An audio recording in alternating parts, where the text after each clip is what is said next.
Now, this meeting is called to order. September 6th, a city council workshop. Roll call. Thank you, Mayor, members of the council. Roll call. Real quick, we have Mayor Studebaker. Here. Councilor Rigney. Here. Councilor Palmer. Here.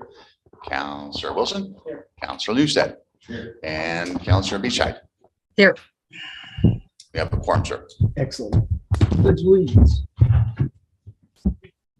Pledge allegiance to the flag of the United States of America, to the republic for which it stands, one nation, under God, indivisible, with liberty.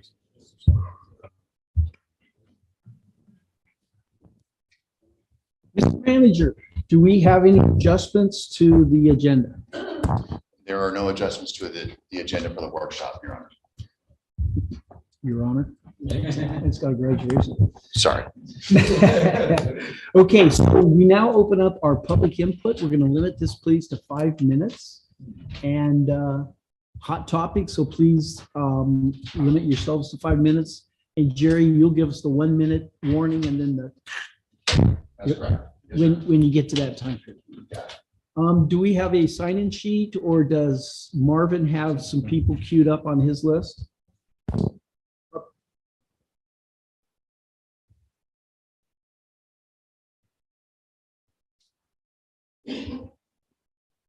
Okay. Yeah, Dan's our engineer. Please let him in. And, okay. Okay. Great. And Mayor, I did not put a sign-up sheet, so it's basically, they can come as they want to come in. Would you hand that down?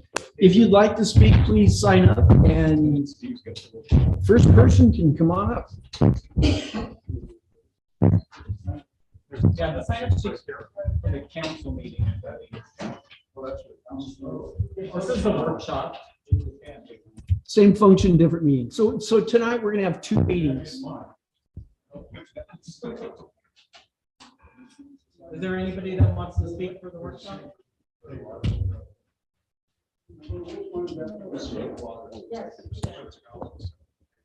So tonight we're gonna have from 6 to 7-ish. We're gonna have a workshop where we're discussing things amongst ourselves.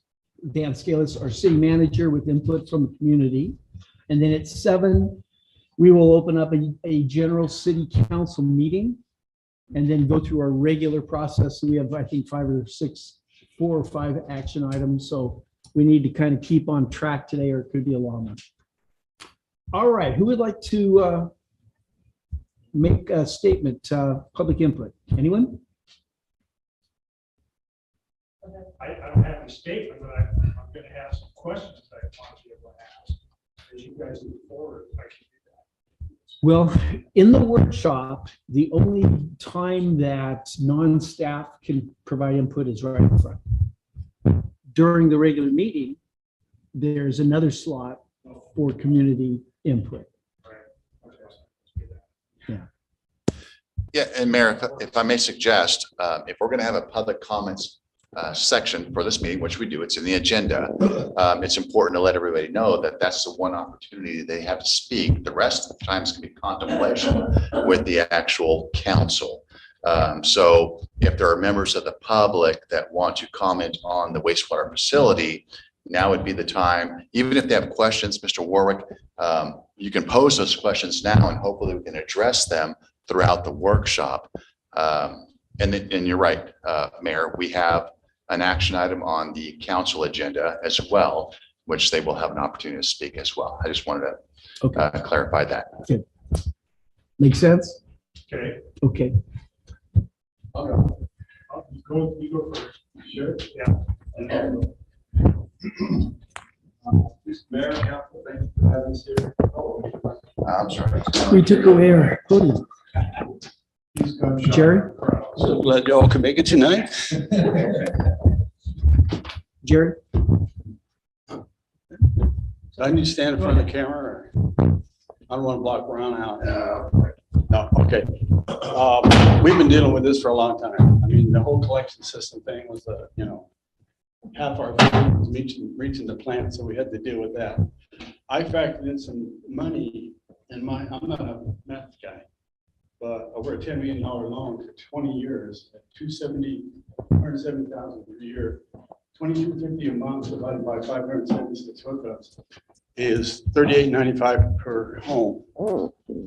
Current rate for Rogue Valley Sewer Sanitary is $23. So I came up, our same rate right now, but I forgot the collection system. There's another, I'm out of touch with the budgets and all, so. My recommendation would be to make a motion to pass this back to the people. They're on a special election in May. Let them decide whether they want to end it or not. That's the way to do it, I think. Either way, we're looking at probably $100 sewer bills. I calculate. I don't know what anybody else has. There is a Drinking Wastewater Infrastructure Act of 2021. There's a lot of money. If we get somebody to go dig it up. This is a 50-year solution, so I'm hoping you guys pull the pipeline. I think it's the best long-term solution. Staffing, parts, pumps, the whole thing. It would be nice just to get it out of our hair. Besides, they have an ethical obligation. I mean, we're dropping stuff in that river we shouldn't be doing. That can't happen. We've taken out dams, we've moved our water intake, so we can handle this too. Thank you. Thanks, Gus. The audience, I will fit your part of but I understand that you're discussing interest rates. Is that correct? Or the longevity of the bonds that you might be 1 year? On 20. Okay, what was the payment on average? $270,000. Okay, and how much would that be for rejecting people? I mean, I'm just asking general questions. Probably all want to hear. At least I have heard before. But what would this mean for a household? As far as the monthly payment, is it going to be a once-a-year deal? Is it going to be part of our water payment? I'm an optimist. I think it'll be grants. It's a lot of, fighting money. I'm optimistic that we can cut that. That would be great. Any buses? Hey, you guys, we can't be having the audience conversation. Yeah. Yeah. It's just that others can't hear it necessarily. Mark? Oh, 981 7th Avenue, Gold Hill. thanks. Thank you.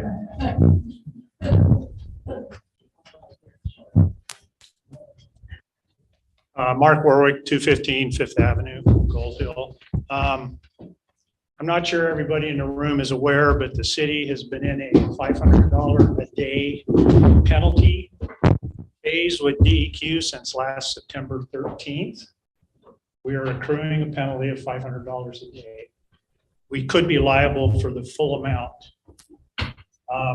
The council knew about this at least a couple months ago. I found out on July 14th. The attitude has been kind of la, la, la, la, la, and I don't get it. La, la, la, la, la, explain. The council is just, this is a crisis with this city. We could be liable for right now, it'd be $175,000 that we don't have because there was a lack of communication last year when we should have applied for an extension by September 13th of last year. That didn't happen. And even though we know now we're still on a $500 a day penalty, these meetings are getting dragged out. A decision on the wastewater system should have been made years ago. And we're still kicking the can down the road. So my question is, and people need to admit it to themselves, it's going to cost us $100 a month minimum in sewer bills. And this council has to be the one to make the decision to fix it. Nobody blames all of you for where we're at, but it's 30 some years of kicking the can down the road that's gotten us here. And it's not going to go away. We could be liable again for every dime. We're also, and this is from personal conversation with John Gassick at DEQ. I've spoken to him twice. Spoke to him on July 14th when I found out about the penalty. And I spoke to him a couple weeks ago. He said, basically, we are on a knife's edge of a catastrophic enforcement activity against the city. And if you don't believe me, you can call him up. I've tried to give this council nothing but factual information.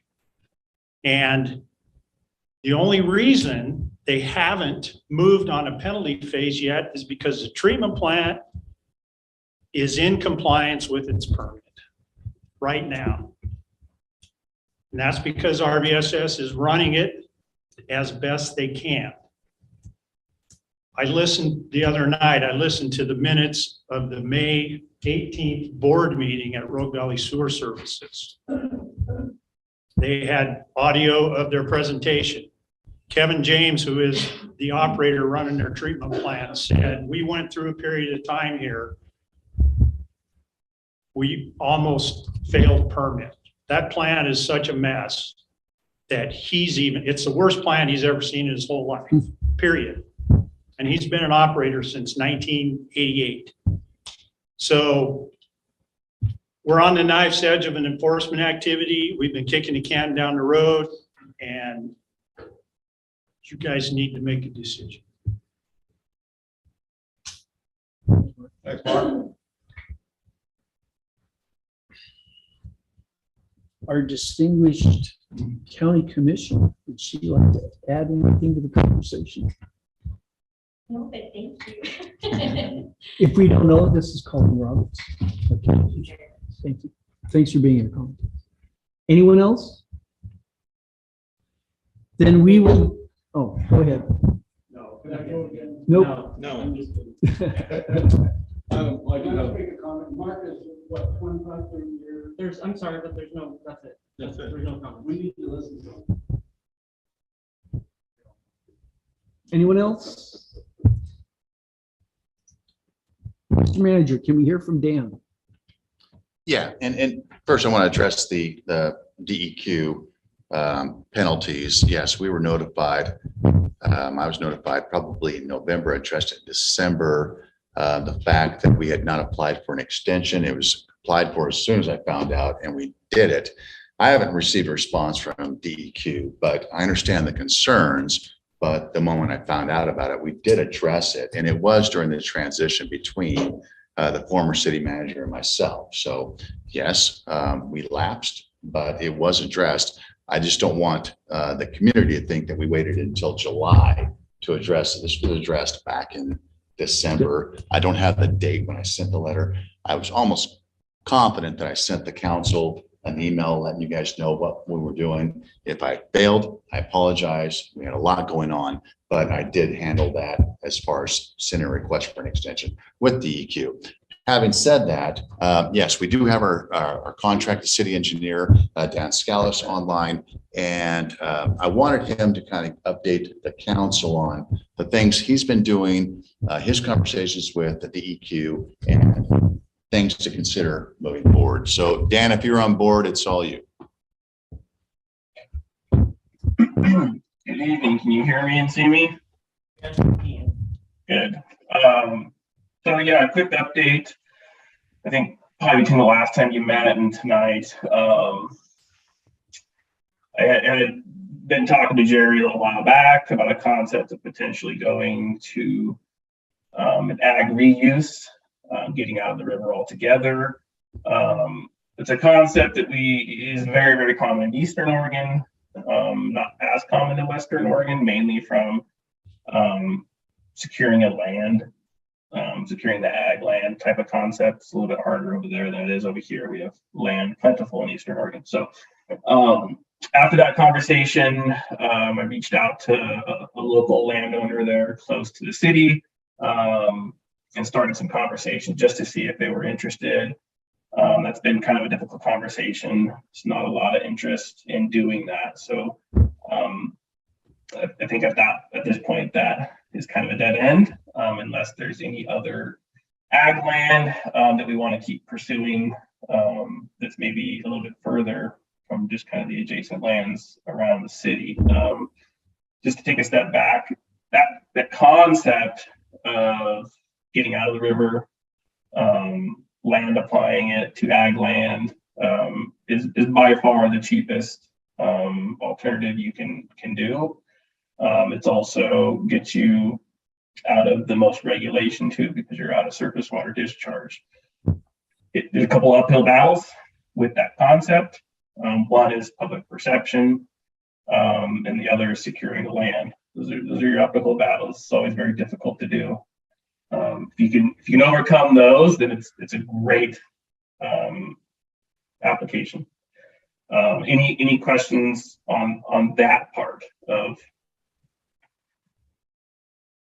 I think there's online, Melia. Yes, I I do think have a that- question. I understand that the effluent is called class 3 waste or class 3 water, and that it's not allowed by the DEQ to put class 3 water on land that's zone EFU. Can you comment on that? Yeah, I can comment on that. So there's actually, it used to be a class ranking, a numerical class ranking, and it's no longer that. It's alphanumerical, so it's A through D is the ranking now. Class A is the highest treatment. Class D is the lowest, and is actually, I think, one below Class D, and that's undisinfected. It's actually quite the opposite. DEQ is actually a very big proponent of ag reuse. On EFU, it's actually an outright use from a planning perspective statewide. I think some counties kind of have some slight derivations of that. Jackson County might be. I think that had to do, it might have to do with storage or treatment. Can't quite remember. But as far as B use goes in ag lands, it's actually an outright use permitted. So from a permitting land use standpoint, it's actually quite straightforward and easy. Thank you. Yes. You know, we were all excited about the fact that we could maybe get out of putting our effluent into the river. And I think that was the main driver for why we were interested in approaching local landowners. We appreciate you doing that. That may have been a Hail Mary, but at least we didn't ignore it and we gave it a real shot. So if that's off the table, would you like to address kind of in a cursory summary fashion what you see as our best options of the others? Yeah, so I'll just one more thing real quick on that. I did talk to John Gassick first before I reached out to the owners, just to kind of get his perspective on how he felt, if it was a little too much, a little too late kind of concept. And he disagreed. He thought it was actually a good concept, as long as we could get somebody on board. So I didn't just go do it. I talked with him first and he agreed with it. So you certainly could do more effort in that. It's just going to take some legwork of, hey, where can we put it, right? And just as a concept, I'm doing one right now for the city of Chiloquin, and we're pumping it 2 miles from the city. And it's still, their treatment is storage treatment, and the irrigated area is actually larger than probably what the city of Gold Hill would need. Just as a concept, it's about a $7 million project to pump it 2 miles. That includes the storage reservoir, treatment, and irrigation. So that's just a little more background. As far as all the other options go, I've told Jerry this. I don't know what I would do.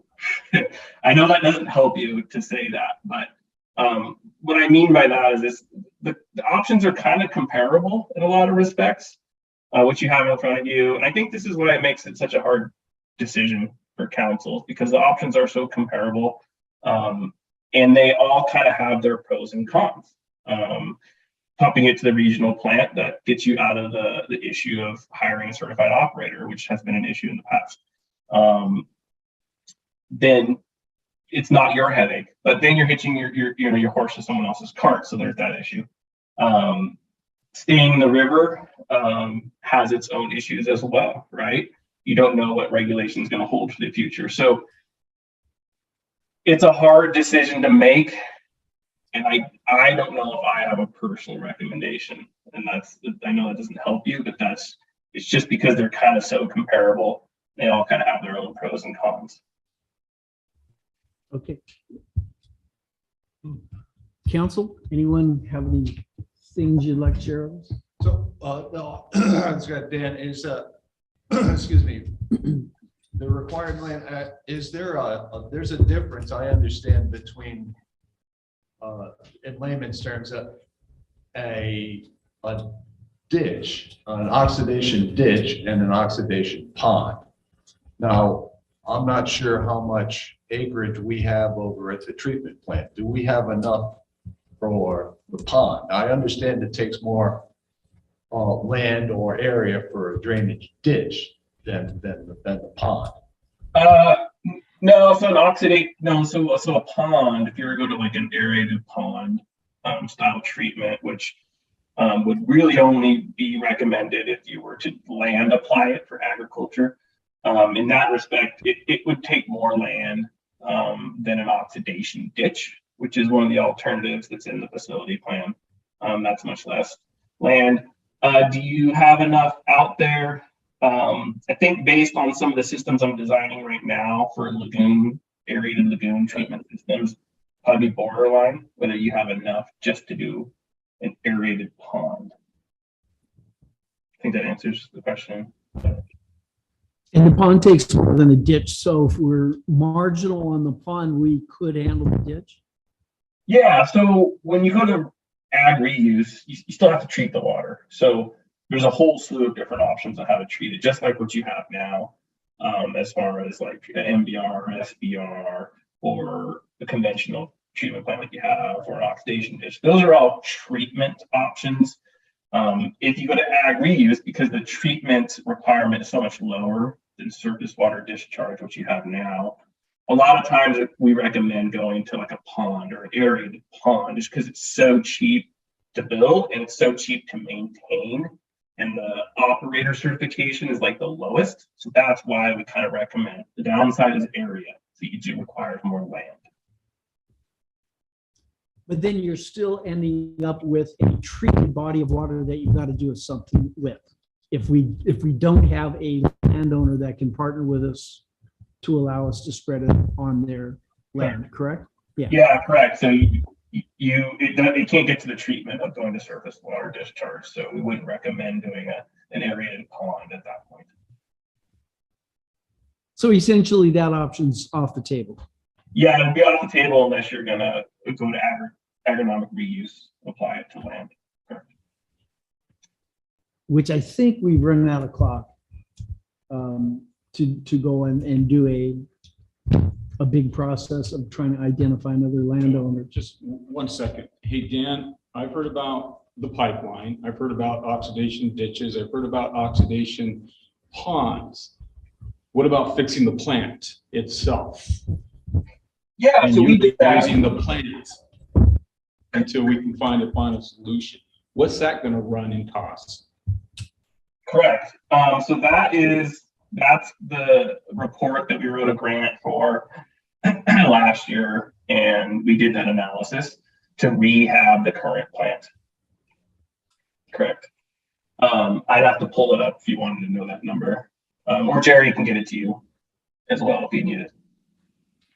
I spoke to Dan recently, and he, when I asked him, should we rehab or build a new one? His suggestion was build a new one. It's going to cost about the same, and you're eliminating a bunch of potential problems that you could come across. From pipeline to building a new plant. From rehabbing the plant to building a new plant. Okay.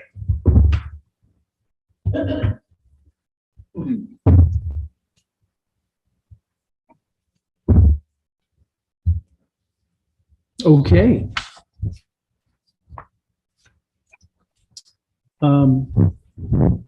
Final go round. Anyone have anything to add to that? We'll conclude this portion and open up the general meeting. No.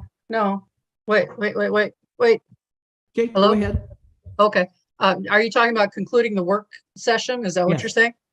Yes. Okay, no, I have some comments to make. As you all know, we are a low-income community, and this cost is going to get passed on to our citizens. Whether we're talking the rehabbing, building new, or pipeline, we're looking at approximately $10 million. The price, the cost difference isn't really that big between the three options. However, we have a long history of not running a plant very well. And we've been out of compliance with DEQ for 10 years. And we are now in the penalty phase of DEQ.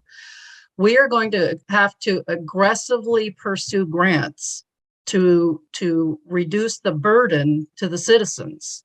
I don't think anyone's going to be very interested in giving us grants to rehab or build a plant with our history of poor management of a plant. I think we would be much more successful in finding grants to go with the pipeline option. I just don't think anybody's going to be very excited about giving us money to build a new plant. I think it's foolish to think that people will do that. There is money out there. I sit in on Reactor and on MRMPO, and they're all saying there is a lot of money coming down the pike for infrastructure, but we are going to have to aggressively pursue grants.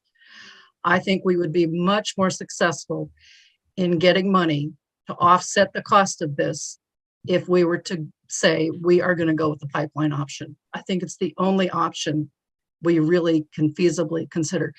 Furthermore, we do not have the human resources. We do not have the stability in City Hall to manage a project of the magnitude of building a new plant. And I think rehabbing the plant is just plain stupid. That's just why it's like trying to rebuild a 50-year-old car. Why would you do that? The price of the pipeline and the price of a new plant, if you look at the wastewater treatment master plan that we paid $70,000 for, those costs are all pretty much the same. So what it boils down to is how can we get grants to offset the cost so that we don't have $150 sewer bills to our citizens? And I think the pipeline is the only one. We do not have the human resources to manage a project. And with our history of failure, we're not going to be able to get grants. I think the only option is to go with the pipeline. Let the professionals handle our wastewater. We don't have the resources to do it well ourselves, and we should get out of the wastewater business. Thank you. Thank you, Malia.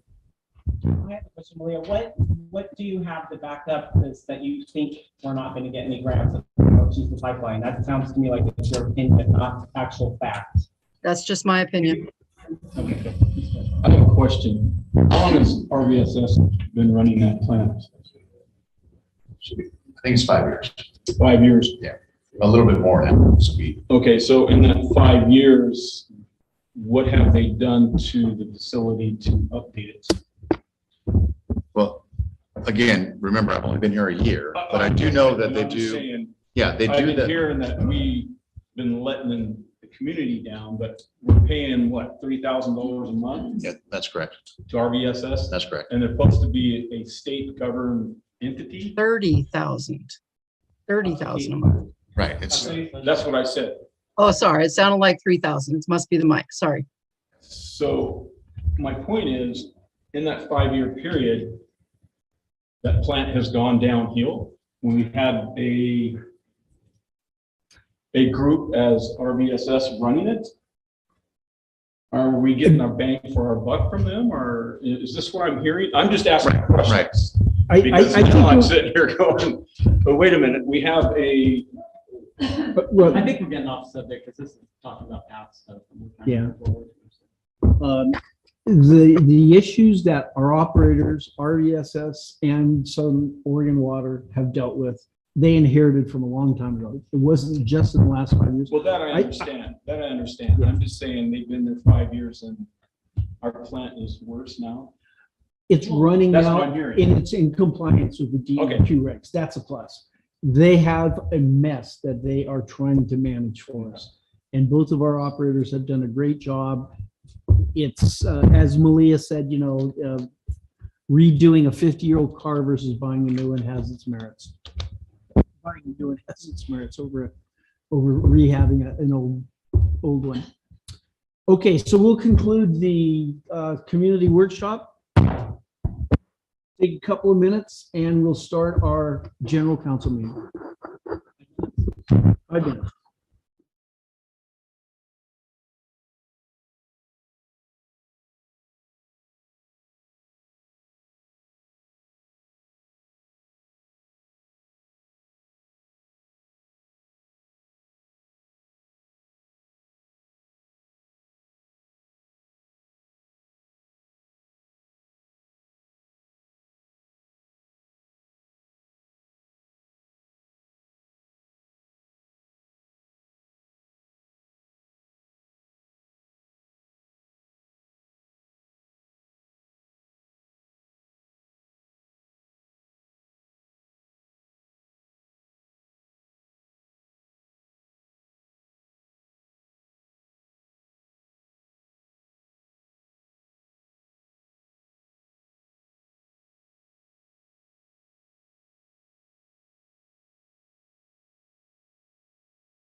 We're back for the city council regular agenda for September 6th. Roll call, please. Thank you, Mayor. Councilmember Rigney. Here. Councilmember Palmer. Here. Councilmember Wilson. Here. Councilmember Newstead. Here. Councilmember Beachide. Here. And Mayor Studebaker. Here. Excellent. Pledge allegiance. Yeah. Why not?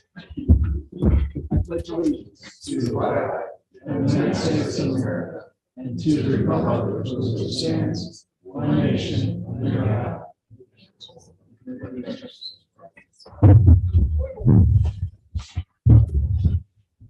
Mr. Manager, any adjustments to the agenda?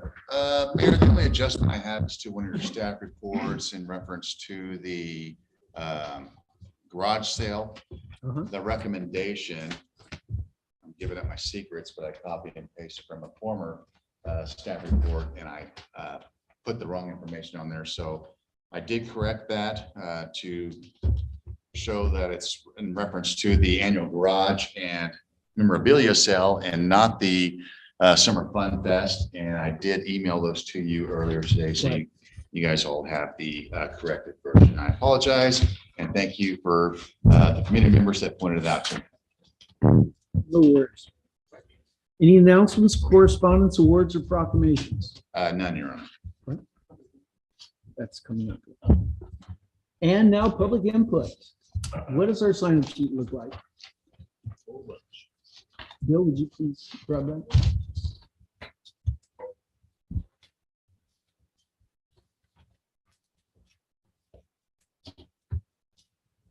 We weren't sure if that was the public input kind of sheet, so we would like to add our names. Okay.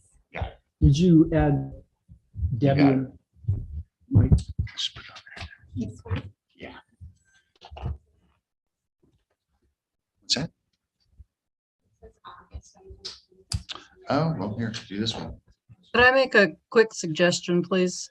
Just make sure that people, I can't see who's standing at the podium. So if people could, at the very beginning, just clearly announce who it is that's speaking, that'd be awesome. Thank you.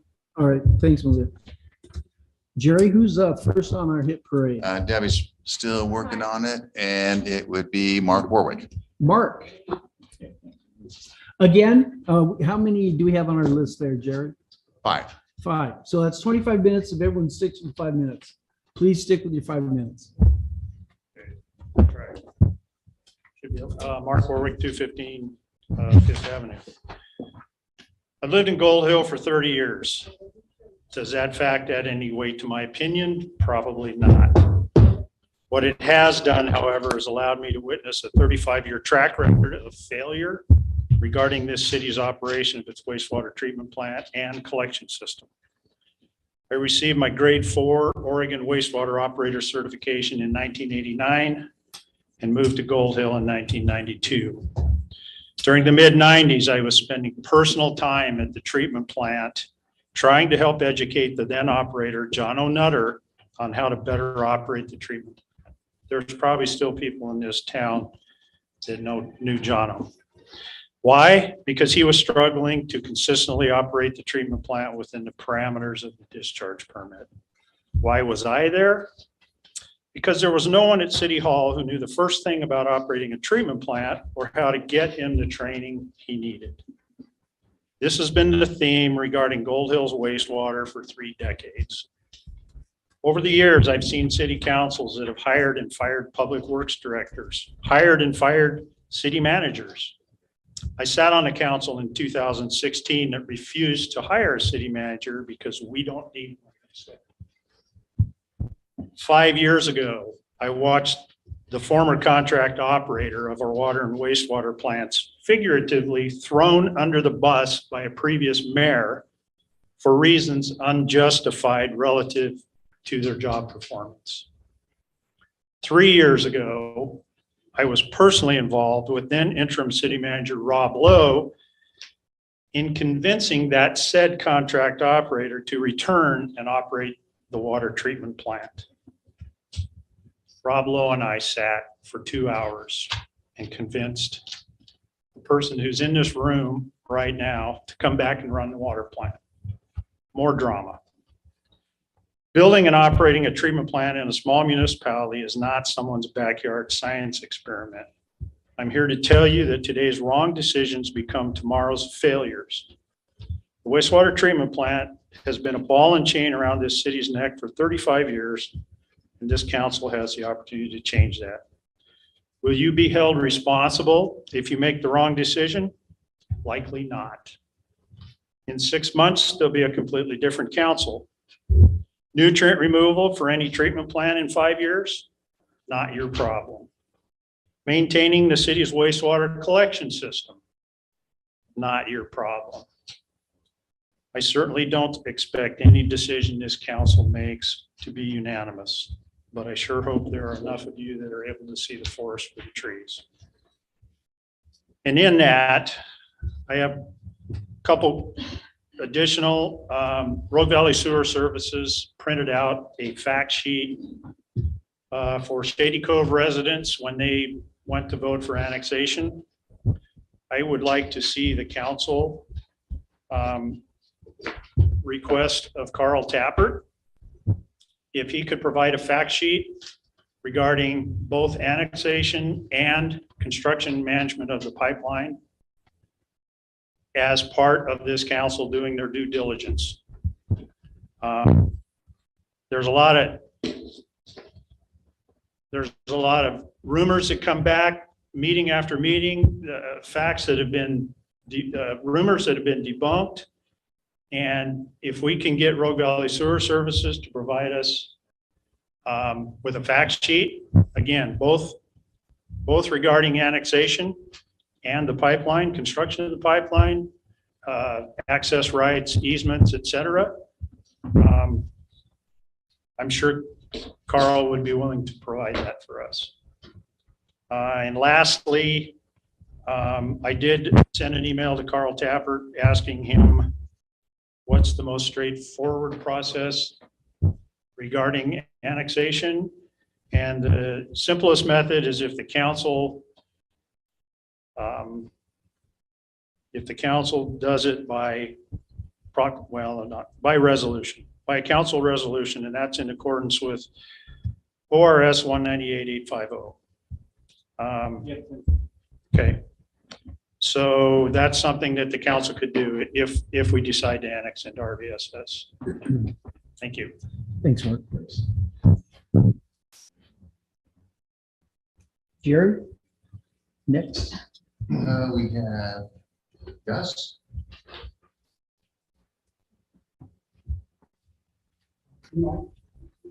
Gus Wolf, 981 7th Avenue.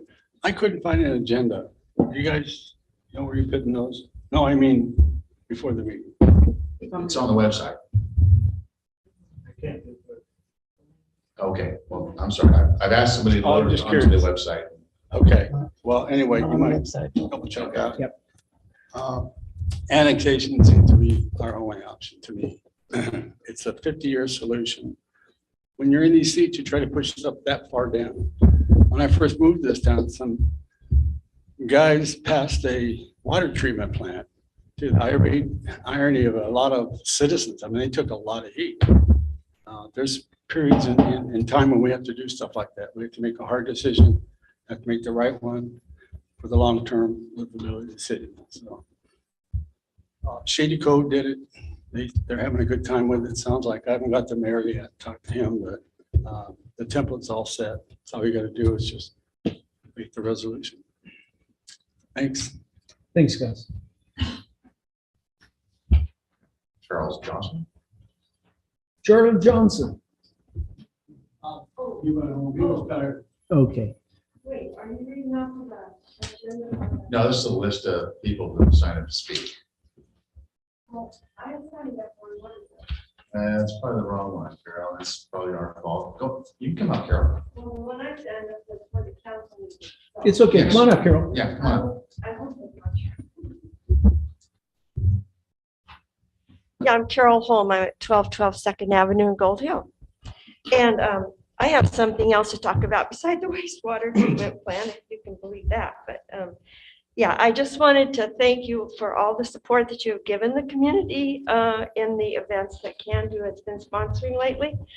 And that would be the Summer Fun Fest that Jerry mentioned earlier, and then also the Sing into Spring concert that we had. And we are going to be starting to work on lighting up Gold Hill for Christmas again. So I just wanted to make you aware that that effort will be going on, and it will start officially on September the 12th. And so we'll be doing all of those things and expanding and adding a few new things this year. The other thing that's on my list today is I see that the community room is up for discussion tonight.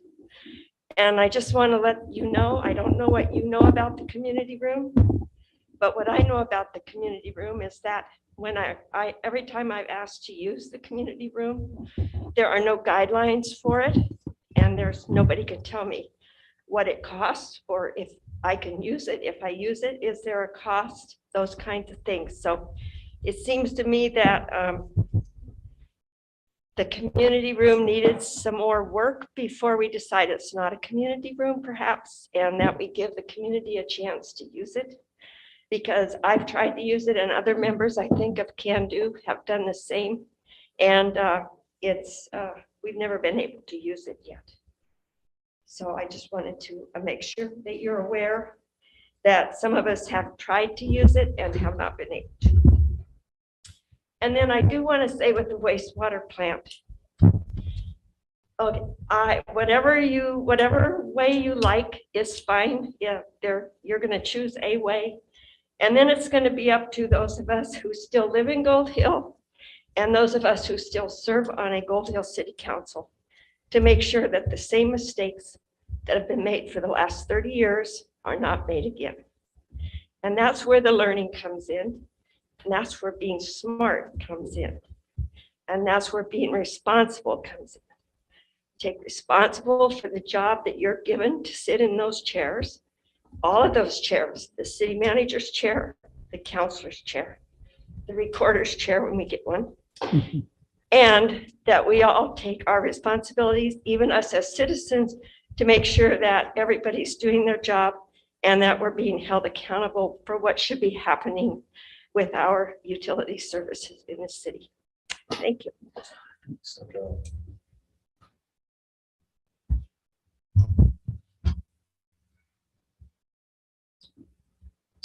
And Michael Warwick.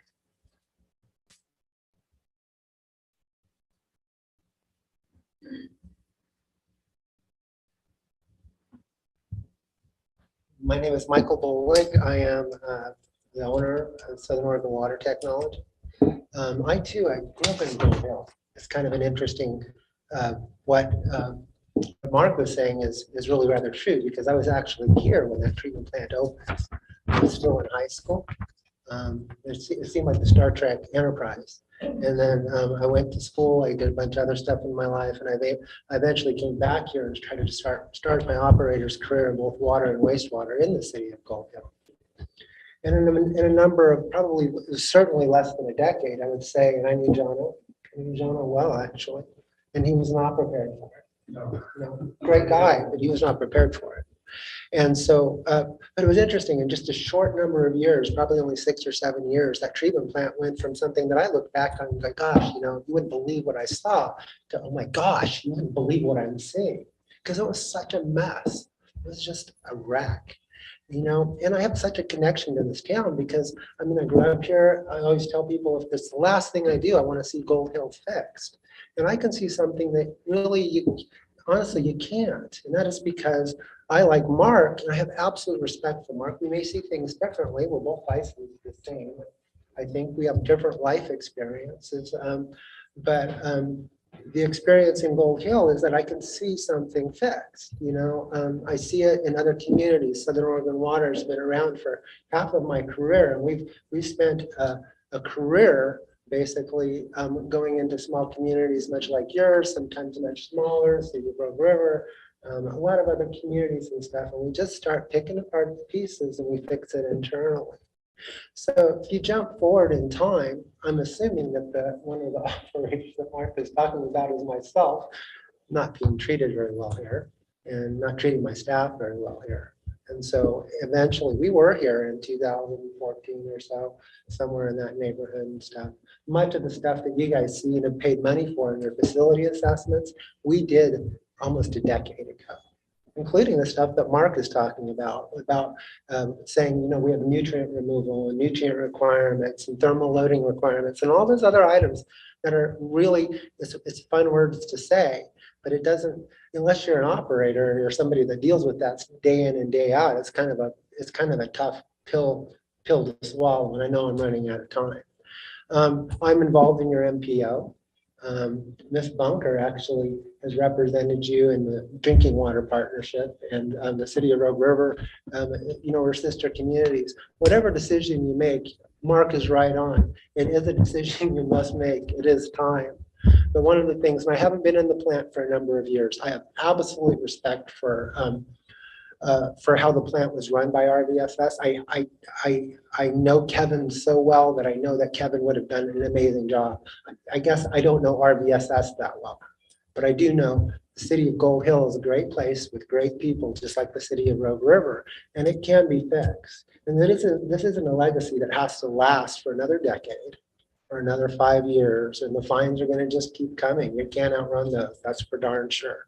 Your options are really still within your hands, but a little guidance from maybe somebody that has been down this road before. And one of the things that you get is you get I know after decades now in service, and I have staff that have decades and a half.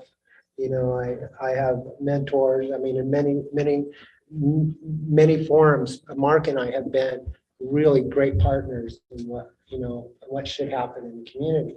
But honestly, it's still in your hands, and it'd be wonderful for you to make a decision. It'd be wonderful you not listen to some of the rhetoric and stuff like that, because the wastewater treatment, your collection system, it is failing. It is going to cost you money to fix it. Whether you want to own it or whether you want to become part of RVSS, there are certainly a number of things out there to describe what that will mean to you. But your treatment plant can be fixed. It can be torn down and updated. Reclaimed water, definitely, as he was talking to you about before, I'm more than happy to, on an operator's level, to explain to you what each of those options are and how they affect. And I guess my time is about up, so thank you. Thank you. Debbie.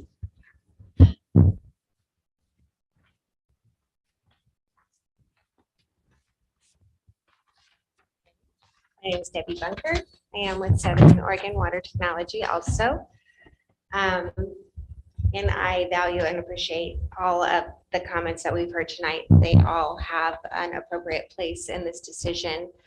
I'm not going to come up here and make a suggestion to you. That's absolutely not my place. And I love not being involved in the politics of running the city's infrastructure. But I do want to say that I started my career in wastewater here at your wastewater treatment plant.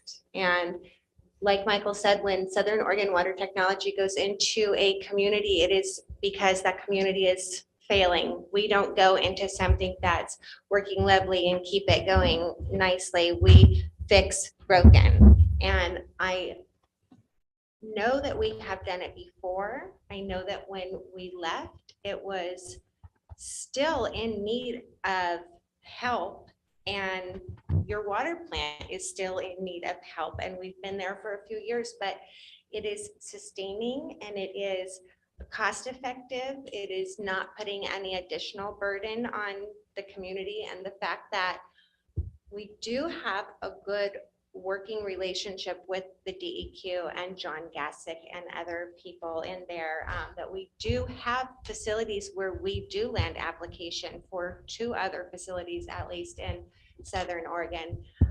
I feel confident that if the city wanted to retain the ownership of their facility, that it is plausible for someone to come in and fix it. And I'm not pitching Southern Oregon Water Technology.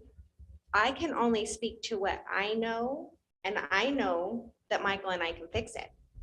That may or may not be something that you guys want to put the time and energy into.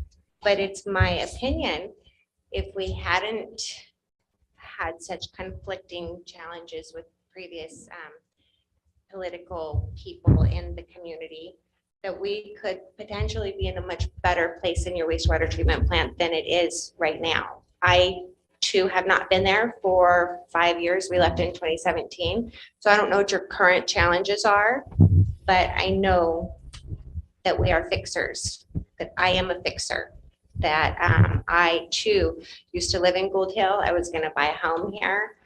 Unfortunately, I chose not to for bigger picture reasons, but I too love this community, and I'm here every day in your water treatment plant and have successfully, we exceed expectations in your drinking water, although our distribution system is a whole nother topic that we don't want to discuss right now. So I just want to say, I hope that you guys consider all options, that you have a lot before you, a lot of responsibility, a lot of options that have been presented to you. And I don't think keeping it is unrealistic either. So that's just my opinion, which may have little to no value, but I am also a licensed operator across the board in water treatment, wastewater treatment, distribution, and collection. So I'm very familiar with government infrastructure and how to keep it going. So thank you. Thanks. That's it for the speakers on the list, but Please consider. yeah, I think I signed the wrong piece of paper. Yeah, that's fine. Yeah. that's fine. Come on up.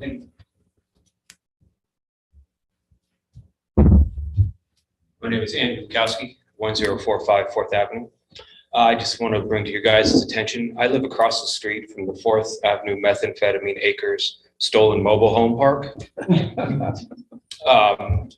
An 8th trailer was dropped off by a gold Tahoe, probably the same one that was on Gustav a couple days ago, harassing things. I think I brought this up last month in the wrong meeting because I talked about how there's house plus 8 trailers, all that sewage, whatnot, in the sewer meeting, not in the general council meeting. One of those tenants had their pit bulls chase my cat up my wife's arm, bleeding. Every time I go to my neighbor's house, he answers the door with a loaded gun. I also have heavy firepower at my front door because of what is going on across the street from me. I would like to have the city do something, knowing that there is only 1 trailer per half acre, no camping in the city limits, and that place is honestly a shithole. Thank you very much. Thank you. Well said. And we're aware of it. We are. Okay.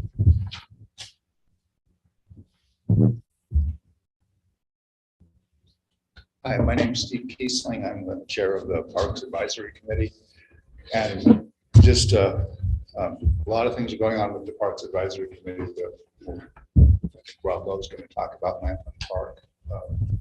I'm thinking about it hasn't been taken care of, and it was given to us by the state, and maybe it's time to give it back because we can't maintain it. So that's an issue that's coming up. Or at least we've got to figure out some way for somebody else to take care of it. And Eugene Weir, who's doing all the restoration work, he's on board with figuring out how to get some other entity to take care of it. So this is something, just another thing that's coming up. The other thing is that, months ago, the governor sent a letter to the LAFC about the Olympics. And at Gold Hill, the city council voted to support that effort and to host the Olympics in 2028 if that becomes a possibility. Anyway, we didn't hear anything for a long time. The project's been kind of on hold, lost funding from COVID. But we had a conversation a few weeks ago with the COO of LA Basically, the guy he's running LA 28.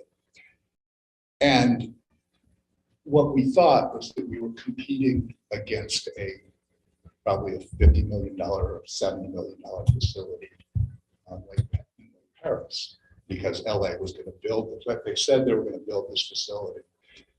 And what's happened instead is that since LA got the bid for the Olympics, they've added some sports like speed hockey and some other things that have driven up their costs. And also they have inflation, all this kind of stuff. Their cost structure is really terrible. So I think when we started this conversation with the LA Olympic Committee, they were essentially ready to cancel Whitewater. They didn't have it in 1994. Basically, I think they were going to tell the IOC that, well, it's just too expensive. We're in the desert and got no power. Anyway, but they're in a year of regrouping, rethinking, and essentially the governor sent them this letter saying, hey, if you don't want to do it, Gold Hill will be prepared. And so actually that's a live auction as we speak. And, you know, I think as we all know, if LA says yes in the next year, there's going to be a lot of money coming from the state to make sure that this place is world class, whether it's helping us with a water treatment plant, whether it's getting our parks fixed up, whether it's getting our downtown fixed up. It's a lot of money. And is it going to happen? I don't know, but what the heck? They didn't say no. So we are still in the game.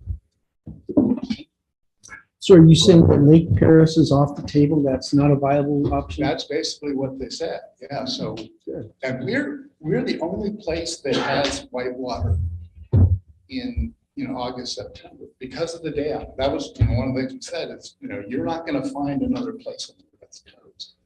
I mean, they could go to there's an artificial course in Oklahoma City, but if you have a choice of, and I think this is where it really gets key, is Grandma Aggie was actually, she signed the Olympic flag. She was on board with this. And there's this whole Olympic thing about sustainability and indigenous peoples, and we've got a really serious indigenous site with, all this stuff that actually adds together into a world-class site. Mm-hmm. So, thanks for the update. Is that our list of input, Jerry? Our list is, yeah. Okay, Done. thank you. There's one name on the top of the list that I found that hasn't been called yet. Well, we got two lists. Who's that girl? All right. Well, if there's somebody that needs to speak, they can step up. When somebody went home, maybe it was him. Yeah, Charlie went. Oh, Charlie. Is it Sam Jefferson? Yeah, he was from the last meeting. I recognized that from the last meeting, Sam. He's not here. His name was written on the list tonight. And Well, on the, That's fine. I don't see him. That's the problem. he's on Zoom. Oh, okay. Marvin, is Sam on Zoom somewhere? He's not listed. Okay, thank you. Okay, consent agenda. There are no items for the consent agenda. All right, action item 7.1. We have 4 action items tonight. I'm sorry, I'm going to, there's the Oregon Outdoor Summit at the end of October, and I'm going to go to that and hopefully raise a flag for Gold Hill. Okay, thank you. All right, 7.1, authorize the use of the Gold Hill Sports Park parking lot, tennis courts, and consider waiving fees associated with the use of the park for the annual garage and memorabilia sale to be held October 15 from 8 to 2 p.m. Thank you, Mayor, members of the council. As you can see, this is a request to authorize the use of the Gold Hill Sports Park, the parking lot, and the tennis courts to have a community garage and memorabilia sale. It's going to be held on October 15th from 8 to 2. And Can Do is the organization putting this on. They've been very helpful to the city of Gold Hill, and they are also requesting we consider waiving fees associated with the use of the park to include parking. I think in my staff report, I estimated the fiscal impact of waiving those fees at $240. I think that concludes my staff report. I'll turn it back over to you and the council. Okay, we've discussed this before. Carol alluded to it. Any other input on waiving the fees for the garage sale? If there's, Are we gonna have a beer truck at this one? We need a motion. we do need a motion. Motion to allow Can Do to use the sports park and the tennis courts for the October 15th, excuse me, sale. And good times that they're gonna have without a beer truck and waive parking fees. There's, Second. it's been moved and seconded. Roll call. Councilor Rigby. Yes. Councilor Palmer. Yes. Councilor Wilson. Councilor Newstead. Yes. Councilor Beachai. Yes, And Mayor Studebaker. I don't get a vote. All right, make It's sure- unanimous. Okay, thank you. Passes. And we appreciate all the good work Can Do has done. We look forward to another great event on October 15th. 7.2, consider renting the City Hall community room to Stitched on Second for an extension of an existing business. I want to say that after hearing what Carol had to say, I don't think it'd be fair. So I don't want to go forward with that. So you want to pull the item? I want to pull the Okay. Yeah, because Carol's right. It has never been set up right to where the community actually use it. Well, and if I may interrupt real quick, Counselor, because I was going to address this. And I'll wait until Carol's not speaking. Carol. And Carol, remind me if I'm wrong. Can Do did request to use the community room. I did tell you that we don't have any policies or costs created yet. However, I offered the room to Can Do. I said, you guys can use it. I've asked two or three other times that people in the front office. Oh, you didn't ask me. No, Okay, I'm sorry. I didn't know that. I feel like I should be able to ask anybody. She's right. And that's Okay. the issue, that I can't ask just anybody. And Tony just told me I asked the wrong person, I should have asked him. All right. White flag. I surrender. I apologize. I just know that we had our conversation. I was kind of taken aback. I'm like, I said you could use it, but I didn't know there's other times. So Jerry, I think we should put together just a boilerplate standardized rules of the road with a fee structure, and we'll go from there. Absolutely. Personally, I got no dog in the fight here. $8,100 is a nice revenue stream for the city. Right now, it's getting a zero, and we're insuring it, heating it, and lighting it. Malia. yeah, I'd like to say that I'd like to see it on the website, that the community room is available to the community. We haven't done anything to publicize that the community room is available. I think that there's a lot of great uses that could happen there. So, but people don't know about it. We need to let people know about it. Thank you. It's on the list. The action item has been withdrawn. 7.3, provide direction to staff regarding wastewater treatment facility improvements. Thank you, Mayor, members of the council. This is basically piggybacking on our workshop. I wasn't sure if we'd come to a conclusion out of the workshop, but I did want to put an action item on the agenda in case the council is ready to make a decision on as far as options to move forward with the wastewater treatment plant. If you're not ready, we can table that as well, but I did want basically a placeholder in place. So if the council's ready to make that decision, I've provided that action item for you. Is there anyone who would like to add something new that we didn't just hear? I would like to hear more from Debbie and Mike on the modification plan that we spoke about when Councilor Ridley and I visited the treatment plant in Road River that day.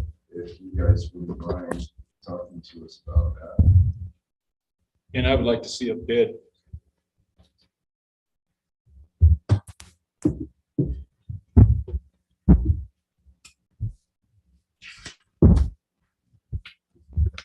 So again, it's Michael Bolwick, Southern Oregon Water Technology.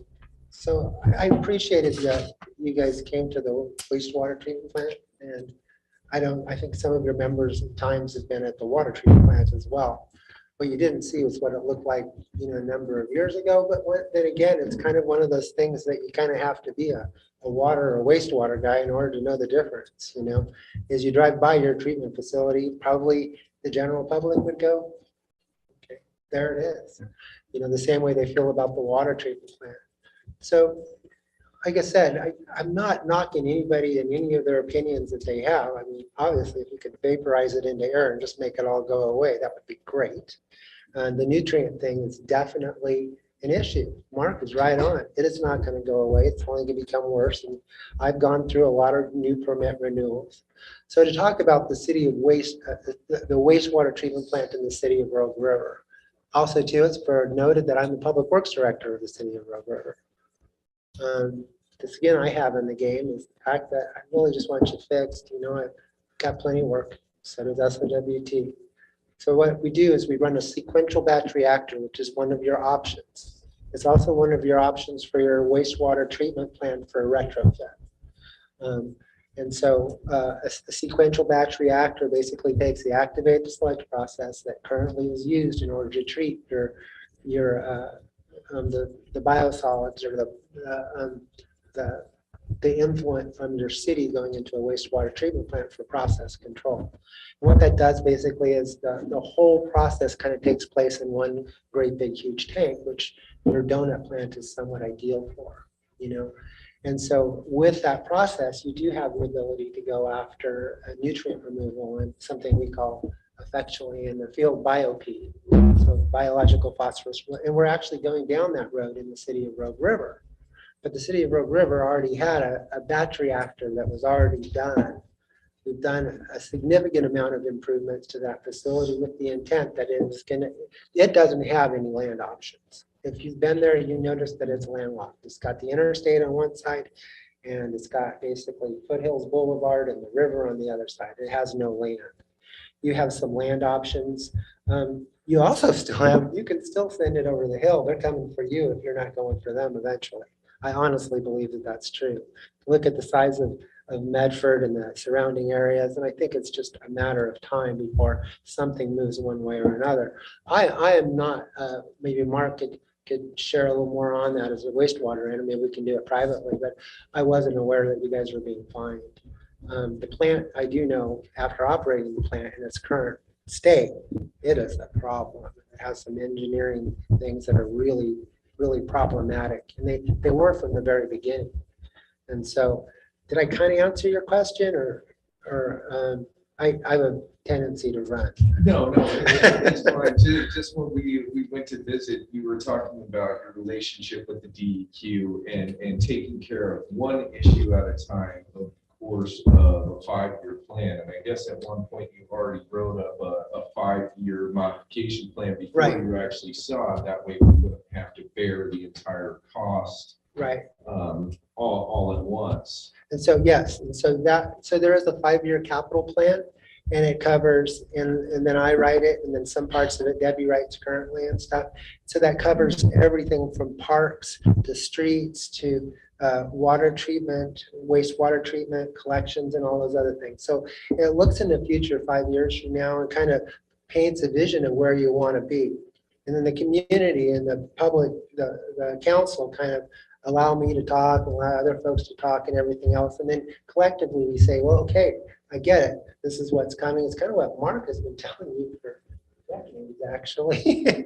that it's coming, and then we figure out a plan with professionals in those fields, and in this particular instance, it's myself, that kind of goes with the DEQ and everything else, and they buy into this strategy that this is what we're going to do in year 1, this is what we're going to do in year 2, this is what we're going to do in year 3, and all those kind of things.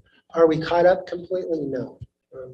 Brad knows that as well as anybody, but it's something that works, and it's worked well, and it's kept us ahead of the game. Our automation technologies and stuff allow us to do things that couldn't be done even 5 years ago. We can now operate a multitude of facilities from our phones, and it's literally as if we're there. So the operation ends of things is changing dramatically as well as everything else. So that technology allows people like you're talking about, Mark is a class 4. I can't imagine what it takes nowadays to get a class 4 across the board. I think it's part of our time, but it's not part of this time. But what that technology does is it allows us to have that sort of resource. You don't need a class 4, 100% of the time. You don't need a class 3 100% of the time. Class 2, sometimes you just need the guy that's job is green and clean. Kind of get that. But you have somebody with that background and that expertise, and it's liquid. It's not just me. It's not just Mark. I mean, Mark's still in the game, obviously, and he's technically retired, and there are other people coming into the game. I'm not sure Kevin where he's at as far as his future and stuff goes, but the future of, I believe, water and wastewater treatment, especially for small communities, which we're involved in, is the fact that doesn't have to exist. You don't have to pay that guy in order to be a class 4, which is totally impractical. And I think Mark would attest to as well that there's a difference between class 4 operators, just like there is in every other field. You have a good tax guy and you have a not so good tax guy, and so that's where that advantage, I think, comes into. And the state of Oregon does buy into that. They go, okay, we come in, we did a facility assessment just like we did here.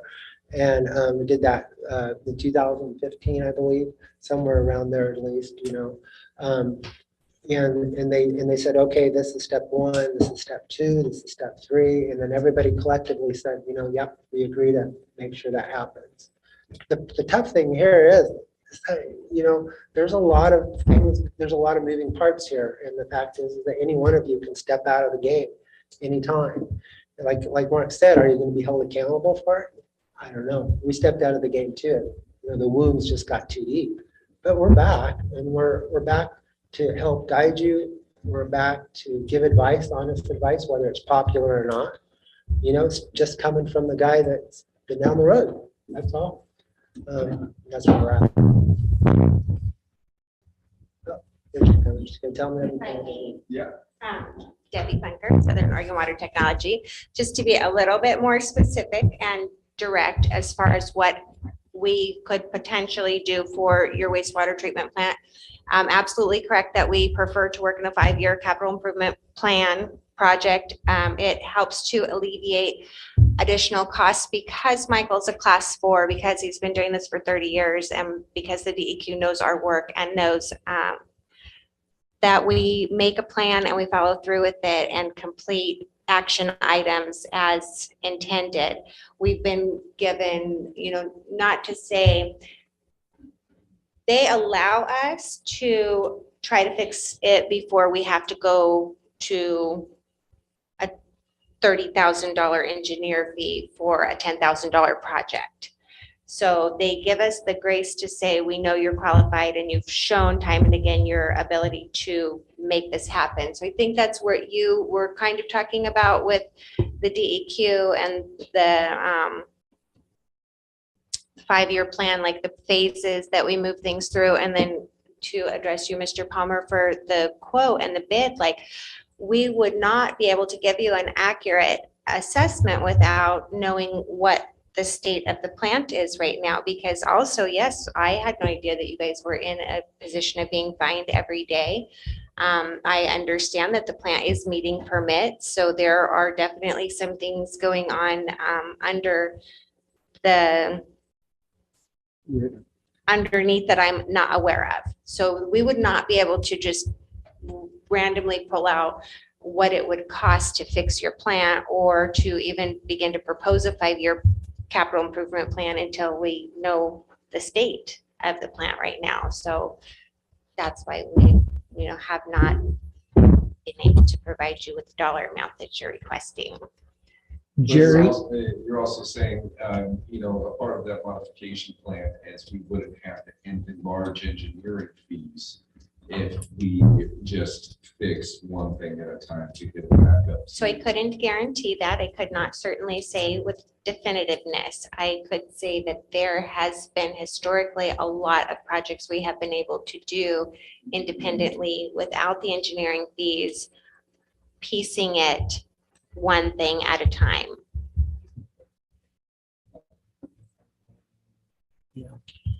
Jerry, is that something that you and Dan could maybe work with Mike and Debbie on? Yeah, To I can certainly. fill in the blanks as far as what we can show them, what we know about the state of the plant. Yeah, definitely. And Dan, if you're on board, I mean, you can pipe in anytime you want, but yeah, we can certainly meet with Mike and Debbie and work with them on that. Yeah, how long would it take you to do an assessment? Michael's category.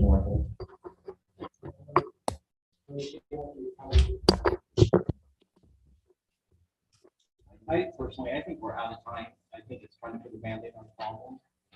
I think it's not what we have.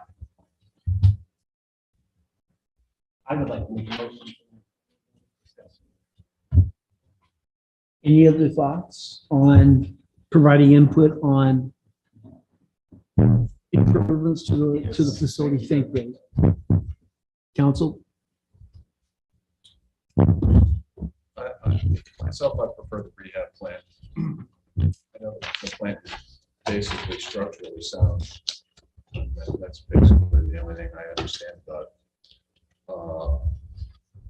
It's obvious that if we could get the cash or the grants to, go with a new one.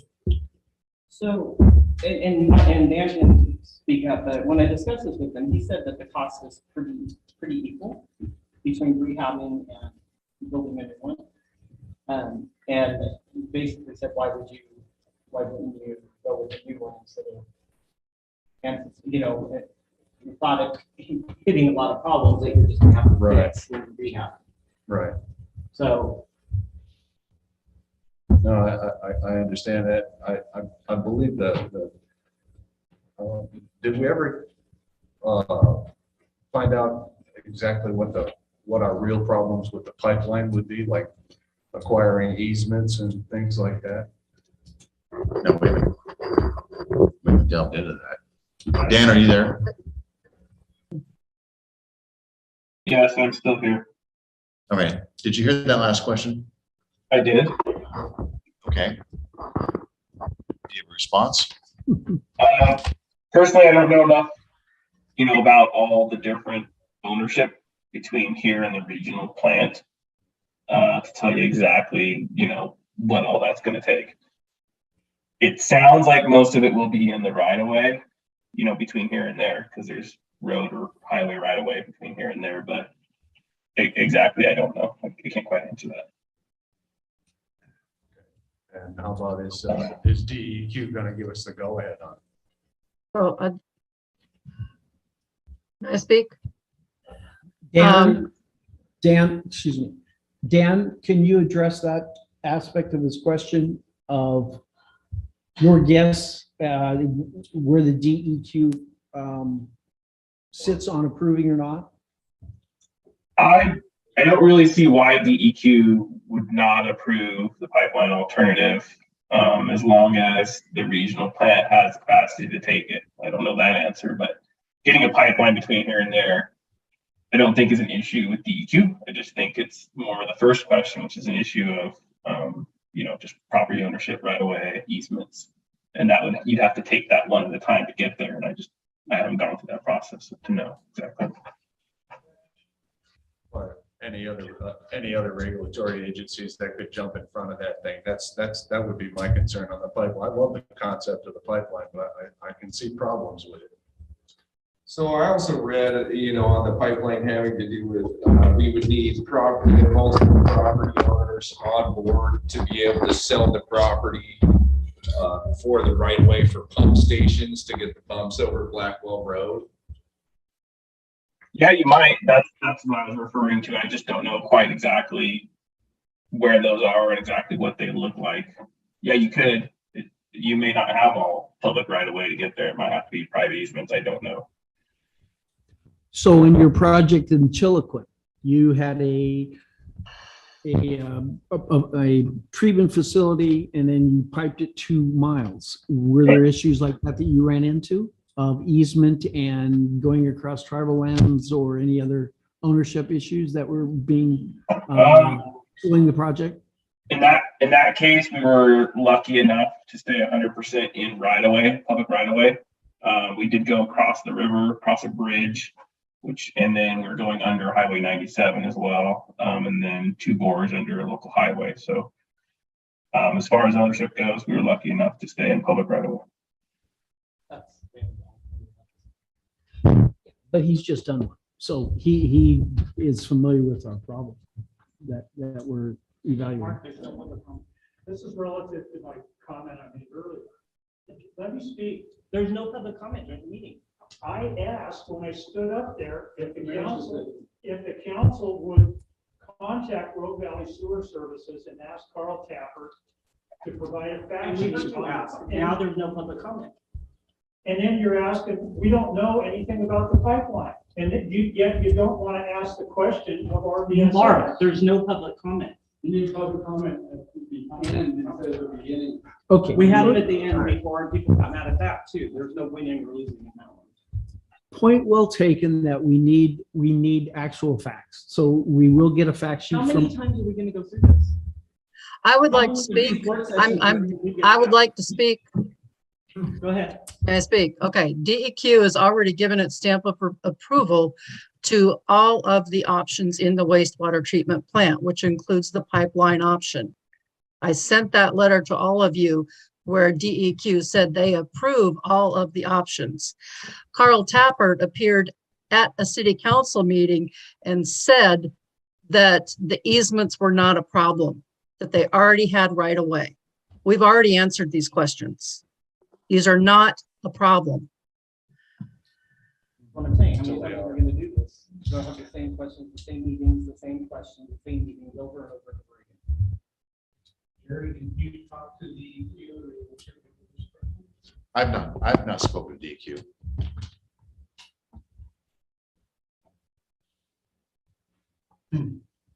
Does council feel that we're in a position to offer guidance on the improvements and or the operation of it tonight? What kind of time are we looking at as far as? Here, and there's another thing Dan told me is there's money right now out there available and we need to get in line for it. We don't have 6 more months to have 15 more of these meetings where we repeat ourselves over and over and over again. Right. We need to make a decision and we need to get in line for the money or we're not going to get the money.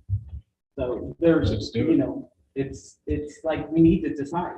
Right. Although I think proposals with real numbers, You can't do that. They've told you over and over again, we can't get those real numbers right now. They've given us. we just heard that with a month, they could give us a bid. Oh, you're talking, that's on them doing a 5-year plan. I mean, I'm not even understanding, not at all. I'm understanding it, and a 5-year plan is just a. That's just another option. Yeah. To me, It's just a band. We need something that's gonna be longevity. I love the fact that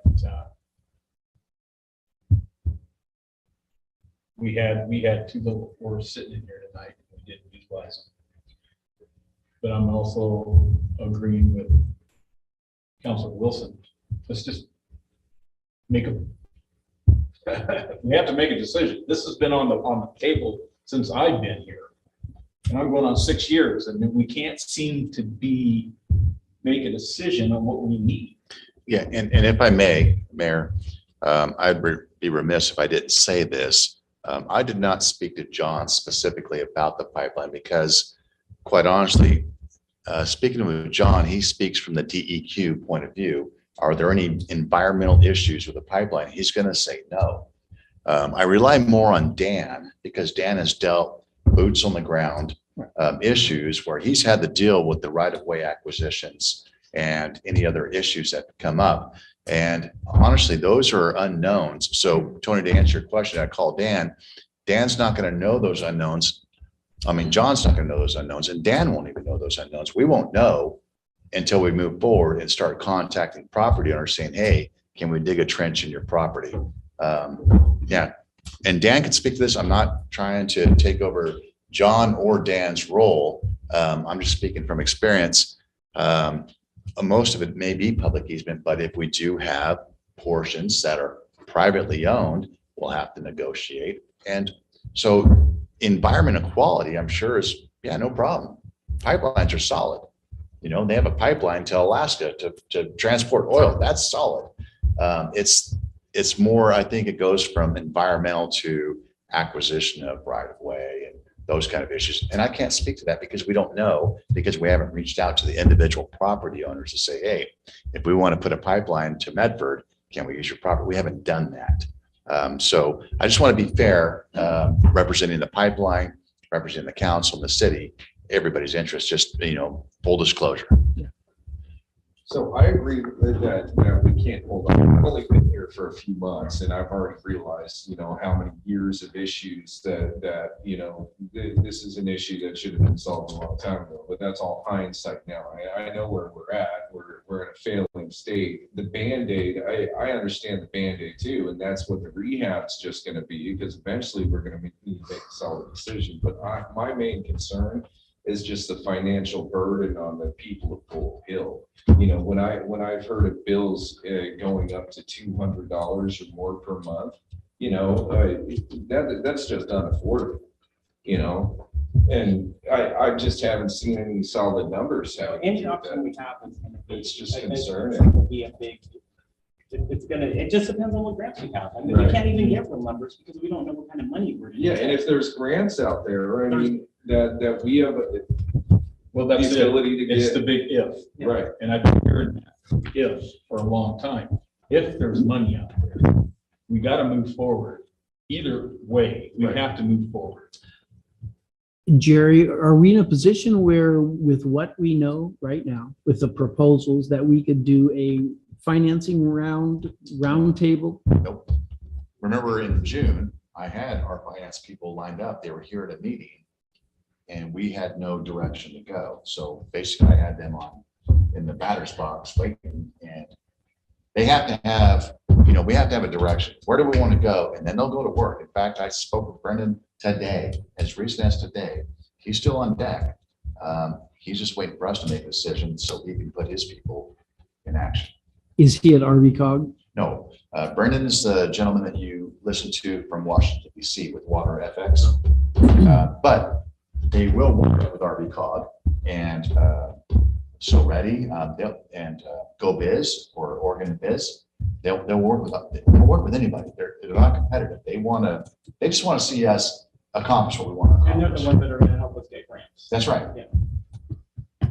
So they do the project management, including grant writing. They won't do the project management. They're all finance. Yeah. Upfront arranging Yeah, financing, and then they hand it Brendan will off. help us line up financing along with Business Oregon. Business Oregon is the one-stop shop that we call them, say, hey, we want to arrange financing for a wastewater treatment plant. Business Oregon puts together all of their finance options. So we have one meeting, it's one stop where we can talk about our options. Everybody who can, touch the project will speak up and give their input. So with Water Effects and Business Oregon, we have two great, really power hitters, but we have to have a direction. We can't say we're thinking about this or this. We have to say we're doing this. It's going to cost this much. Even if we have to go out and get different figures, at least we have a direction that they can focus on, and they have an amount, and they have a narrative of what the project's going to be. Because that's really important with grants. Is you have to have a narrative. What do you want to do with our money? And they have to have a very specific narrative And that's where we're at now, is we have to figure out what do we want to do. I'd like to make a motion that we move forward with building a new wastewater treatment plant. Is there a second?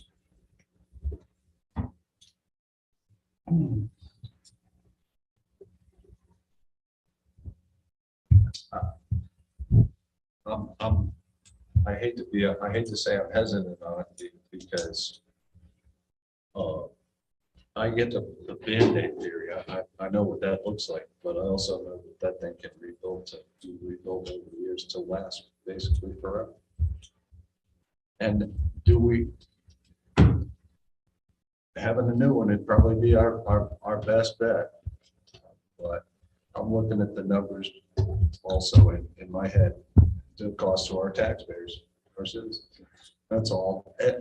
And if we push forward with a new one, all right, that gives us the direction, right? I'll second it. I think we need to be more specific because there's different plants that we can build brand new. You have this sequential batch reactor, the MBR, and Mike, you can help me with, I don't have my plan in front of me, but if we're gonna build a new plant, what type of plant? And I need those specifics. And if we have to continue to the next meeting, just the next meeting, which will be this month, give us 2 weeks to narrow that down. Can we vote on this motion and then have a motion at the next meeting to decide the type of? Yes. And you have Mayor. Malia, I think we need to choose one of the options from the wastewater treatment plant or plan from the master plan that we paid $70,000 for. So all those options, different kinds of plants are outlined in the wastewater treatment master plan. So I think we can identify the options by saying, let's pass a motion to choose alternative 4 or alternative 6 or alternative 10, whatever those are. That would be specific. And So- that's what Janet was just referring to. Are we in a position tonight to select one of our 4 options? My motion is to move, since you guys have pointed out that we need to choose the type of new plant. I would like the motion to go through whether or not we're going to choose a new plant. And then then it gives us 2 weeks till the next meeting to review the other options on the new plant, and then maybe come back with a motion at the next meeting on which type of new plant. That's where my motion is. Moved and seconded. You can live with that. That's the one that you're I second. second. Okay, it's been moved and seconded. Roll call. Councilor Rigby, Yes. Councilor Palmer, Yes. Councilor Wilson, Yes. Councilor Newstead, Yes. Councilor Beachite, No, Mr. Baker. It's not a tie. It still It is a passes. vote. I'm sorry. It I'm passes sorry. 4-1. So I I'm not a recorder. Sorry. You don't do everything. Okay, so we just made a motion that we will move ahead with a new plant. I think, can we ask for fact sheets from Carl Tapper and from Mike and Debbie between now Or and 2 it's weeks? in our wastewater management plan. Yeah. wait, And if I- Carl Tappert's out of it if we're not doing the pipeline. He only has any influence over the pipeline. He sees RBSS. So he has, No, if that's we're not not quite- doing the pipeline, Carl's not involved. Dan, can you provide us with just a little fact sheet on the different options, so we can get a decision together? Yes. Yeah. Good. I'll call Okay. you tomorrow, Dan. Sounds So we good. have 2 weeks to bone up and think through our options, talk to who we need to talk to. And we'll appreciate any input that you can generate. I'll coordinate with Dan and maybe put together a summary sheet of our options that I can distribute to the council before the next meeting. Thank you. Okay, 7.3 is related but different. Provide direction to staff regarding the operation of the wastewater treatment plant. Thank you, Mayor, members of the council. As you may recall, in June, we came up to the end of our agreement with RBSS, Rogue Valley Sewer Systems. It was a 5-year agreement, and at the end of the agreement, basically, we decide whether we want to have another operator operate the plant or we continue with RBSS. We weren't ready to, because of where we're at as far as deciding what we want to do with the plant, we weren't in a position to even consider a new operator. So working with RBSS, we were able to negotiate a 1-year extension at the same cost. So it's all good there. However, their board made it clear that at the end of 12 months, which is next June, we either fish or cut bait. In other words, we either stay with them, and if we do, it's for 5 years, not another 1-year term. And if we don't, then we're done with them. We have to find someone else to operate our plant. So I pose this to you because it's September. We have, what, 9 months, 10 months to, if we want to go to a bid process, which is going to take some time. I want to put that to the council now. So if the council wants to remain with RBSS, we don't have to do anything because by default, we will just roll into a 5-year agreement with RBSS. However, if you're considering using a different operator, we would have to put that out to bid. I've used our engineer to do the bid specs and send it out a request for proposals. And that would give us time to determine whether or not there's someone else out there that the council wants to operate the plant.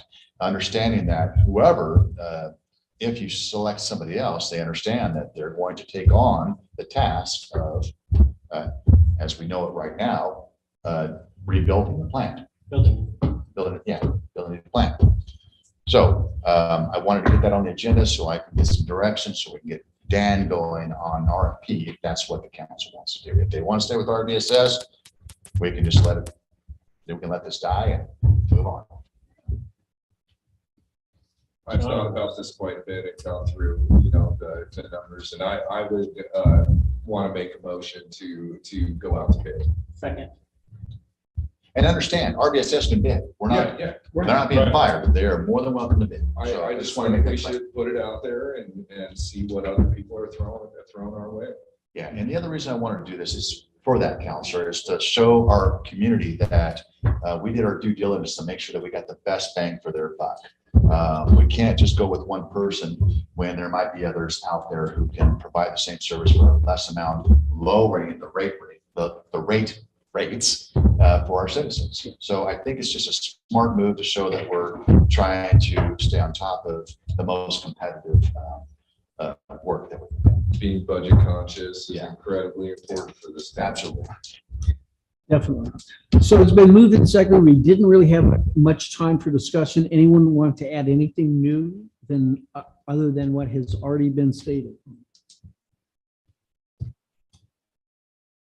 Jerry? Okay. Roll call, please. Councilor Rigney. Yes. Councilor Palmer. Yes. Councilor Wilson. Yep. Councilor Newstead. Yes. And Councilor Beechey. Yes. Motion carries. Unanimously. Excellent. Thank you. Okay, wrapping things up. Reports from councilors. Succinct and to the point.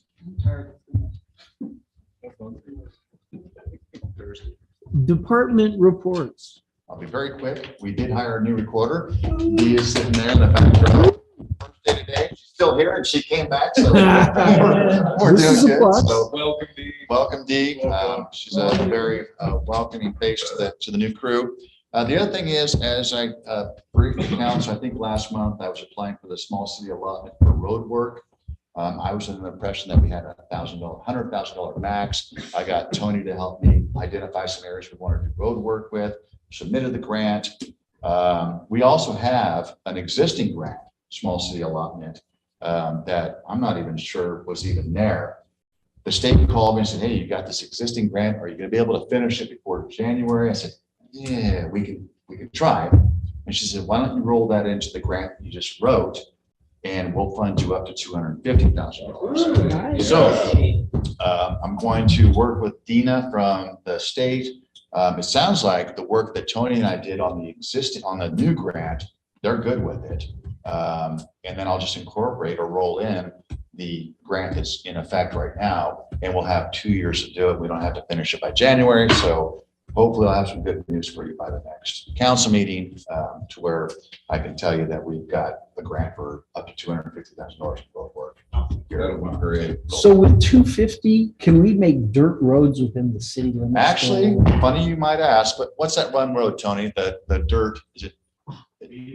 Beeman. It's truly dirt and gravel, and we want to pave that. So yes, we're gonna turn dirt into asphalt. This would never happen in Jacksonville. We're We're tired trying. of it. So anyway, we got that in on time. They liked the application, and she said, I'll work with you to try and roll in the old grant, combine the two, 2 years to complete it. So, Go. Excellent. Thank you. and that's all I have. Good. Anyone else? Good of the order? This meeting's adjourned.